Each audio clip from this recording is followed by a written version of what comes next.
మంచినీళ్ళు తినడానికి, పడుకోవడానికి అన్ని ఏర్పడుతుంది. అది అద్దెకిస్తారు, నైట్ స్టే చేయొచ్చు, అకామిడేషన్, ఫుడ్ అది వాళ్ళే సర్వ్ చేస్తారు, వాళ్ళు ఎవరికి కాంట్రాక్ట్ ఇస్తారు, వాళ్ళు తెచ్చి ఇస్తారు. నైట్ పూట మీరు ఆ పైనుంచి చూస్తుంటే కింద నీళ్ళకి దగ్గరలో అనమాట అది పెట్టింది. ఆ నీళ్ళ దగ్గరికి జంతువులు వచ్చేవి ఇవన్నీ కనబడుతుంటాయి. మిగతా టైంలో మూమెంట్ అది కనబడుతుంటాయి. పాములు అట్లాంటి విషయాలు జాగ్రత్తగా ఉండాలి.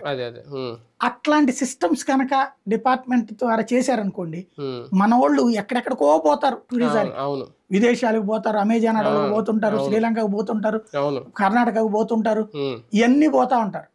మన రాష్ట్రంలోనే ఫారెస్ట్ టూరిజం కనుక ఎకో టూరిజం క్రియేట్ చేయగలిగితే చక్కగా అడవుల్లో వెళ్తా మనం చూస్తుంటాం. కొన్నిసార్లు మనం అద్దాలుగా దీంట్లో ఉంటాం, సింహాలు పులులు బహిరంగంగా తిరుగుతూ ఉంటాయి. అట్లాంటి ఏమన్నా ఏర్పాటు చేయగలిగితే టూరిజం మంచి ఇన్కమ్ సోర్స్ అవుతుంది. ఇతర దేశాలు, ఇతర రాష్ట్రాల టూరిస్టులు కూడా మనం అట్రాక్ట్ చేసినట్టు అవుతుంది. అది చేయగలిగితే బాగుంటది, అప్పుడు ఇన్కమ్ ఉంటది. రెండోది అప్పుడు ఇప్పుడు చూడండి, నిన్న తిరుమలలో ఆ మధ్యన చిరుతలు వచ్చినాయి. ఎందుకు వచ్చినాయి? లోపల తిండి మంచినీళ్ళు దొరుకుతాయి, ఇటు ఎందుకు వస్తాయి? వాటికి ఆ జింకలు గింకల ఎక్కడే ఆహారం దొరికితే ఇటు రావు కదా. ఆహారం దొరక్క వచ్చి ఇటుకు వచ్చినాయి.